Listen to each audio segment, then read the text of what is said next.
हे हाय। तो यार आप लोगों ने ना एक वर्ड तो पक्का सुन लिया होगा, फेमिनिज्म। यार कुछ लोग तो इसके बिल्कुल अगेंस्ट में होते हैं कि अरे हाय, ये लड़की को देखो बड़ी फेमिनिस्ट टाइप की बन रही है। और कुछ लोग काफ़ी फॉर में होते हैं यार फेमिनिज्म इज़ वेरी इंपॉर्टेंट। हम लोगों की इसकी वजह से हम लोग आज सही मायने में एक इक्वल सोसाइटी में रह रहे हैं, जो कि एक्चुअली नहीं रह रहे हैं अब तक, बट जो भी हो। तो आज जानते हैं हम लोग फेमिनिज्म की हिस्ट्री के बारे में। तो सबसे पहले अगर मैं बात करूँ तो ये फेमिनिज्म क्या है, लाइक एग्जैक्टली इसका मतलब क्या है। इसका अगर हम डीपर मीनिंग और लिटरल मीनिंग माने तो इसका मतलब है पॉलिटिकल, कल्चरल और इकोनॉमिक मूवमेंट, इक्वल राइट्स और लीगल प्रोटेक्शन वुमेन की लेकर के। अब देखते हैं हम लोग कि ये आया कैसे। 1888 की बात है, लंदन मैजिकल स्ट्राइक हुई। एनी बेसेंट वहाँ पर काम कर रही थी, एक फैक्ट्री थी मैच स्टिक्स की। तो उधर अलग अलग एकदम ही बिल्कुल अलग ही व्यवहार हो रहा था, डबल स्टैंडर्ड्स थे।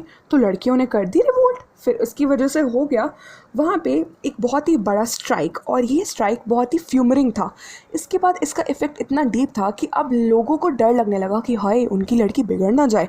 तो लोगों ने घर के अंदर ही बंद कर दिया लड़कियों को, नहीं नहीं नहीं बाहर निकलने की ज़रूरत नहीं है। पर 1888 से लेकर के 1900 तक, इन 12 सालों के अंदर हम लोगों ने देखा कि एक बहुत ही मेजर चेंज आया, और 1900 से शुरू हुआ असली फेमिनिज़म। तो फेमिनिज़म की कहानी कुछ ऐसी है कि इसको हम लोग 3 वेव्स में डिवाइड करते हैं। तो फर्स्ट वेव हम लोग देखते हैं कि वुमेन की सफ्रेज को कम करने के लिए आया, और ये अर्ली 20th सेंचुरी तक मेनली था। तो फिर सेकेंड वेव जब आया तो ये एसोसिएट किया लीगल और सोशल राइट्स और मेनली इक्वल पे वेज पे। तो ये जो पेज लेवल होती है, या फिर आप कह सकते हैं कि अगर आप वेजेस लेवल देखें कुछ भी हो, तो कभी भी इक्वल नहीं होती थी उस समय में। तो इस चीज़ को कम किया सेकेंड वेव में। और फिर थर्ड वेव के अंदर बात ये आई कि क्या सिर्फ वाइट वुमेन या फिर जो सिर्फ रॉयल वुमेन्स होती हैं या बड़े घर की लड़कियां होती हैं उनको ये काम करने का, नहीं। तो 1900s के बाद थर्ड वेव आई, और अब तक थर्ड वेव चल रही है। तो होता ये है कि 1888 के बाद 1900s के अंदर हम लोगों के पास हुई बिगिनिंग ऑफ वोटिंग राइट्स। फिर 1907 के अंदर क्वालिफिकेशन ऑफ वुमेन एक्ट आया, जिसके अंदर इक्वल क्वालिफिकेशन का एक प्रपोजल रखा गया। हालांकि इक्वल वहाँ पे वर्ड रखा गया था, पर वो एक्सेप्ट नहीं हुआ, जिसकी वजह से सिर्फ और सिर्फ जो क्वालिफ़िकेशन एक जनरल प्राइमरी लेवल क्वालिफ़िकेशन होती है वो आई। फिर 1916 के अंदर हमारे पास एक पीस क्रूसेड, एक बार्बर मैरी का एक सीन हुआ था। फिर इसकी वजह से 1918 के अंदर हमारे पास आई वोटिंग एज विच वॉज 30+।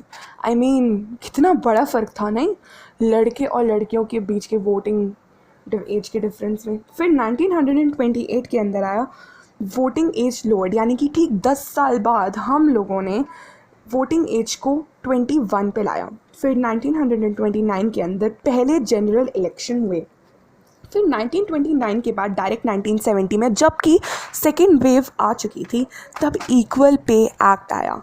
फिर 1956, इससे पहले हम लोगों ने देखा था कि इक्वल पे एक्ट आने से पहले जब सिविल सर्विसेज में भी, यानी कि जब उस समय की वो हाईएस्ट सर्विसेज थी लंदन में, वहाँ पे भी बेसिकली वुमेंस को इतना राइट नहीं दिया जाता था कि वो उन लोगों को इक्वल अमाउंट ऑफ आवर्स मिले वर्क करने को, या फिर उनको सेम सैलरी मिलता, कुछ भी नहीं था।